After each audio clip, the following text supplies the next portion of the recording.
So let's talk about the album release is the original drop culture. And as product releases or brand releases go, it is an important strategy to think about. A lot of brands are actually based on it, and some just use it as a portion of their marketing program. So, what is drop culture? Well, it started off, of course, with the buildup and anticipation and fan involvement in the creation of albums and the releasing of either singles or full albums and companion videos by musicians. Of course, following art, imitating other forms of art, we can then see fashion brands embracing this, as street savvy hip hop and urban pop stars really kind of paved the way for fan identity with brands to kind of become a thing. It's evolved all the way into what used to be a fanatic or fan for musicians is now considered a hype beast when we talk about labels and branding. So let's talk about the simple ways in which a brand can identify a community and how to embrace that community in order to create a sustainable sort of drop culture element to their brand.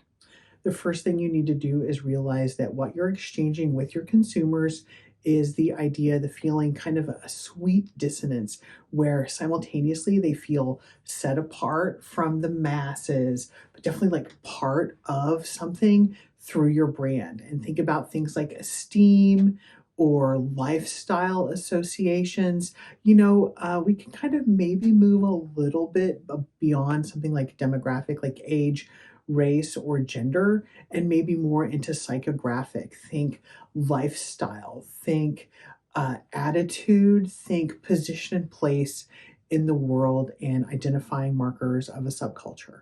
So when you kind of start telling your story, you think, how am I going to really cultivate these fans? I need to constantly contact them. And so what I need to be doing is exchanging things like giveaways or opportunities to purchase, limited opportunities that others don't get to my core group of fans in exchange for ever increasing ways to contact them. So think of things like email addresses, phone numbers for SMS or text message campaigns. Think about getting them to join you on things like Fortnite or Roblox. How you get them to follow you or connect with your brand is kind of the exchange you're originally setting up when trying to use drop culture. Once you've kind of established a way to contact your kind of core fans repeatedly, then you can start getting them hyped up and really involved in the process of a release that's drop culture based. Hey, there's something special in the pipeline, something that's limited only for you guys, something that we think is, really going to make you guys come together and feel good. We're going to have this moment in time. We kind of really hype that up. We use all of our different communications channels. And then, one of the things that these limited runs, that product launches can give us, imagine that you have a new consumable prepackaged good.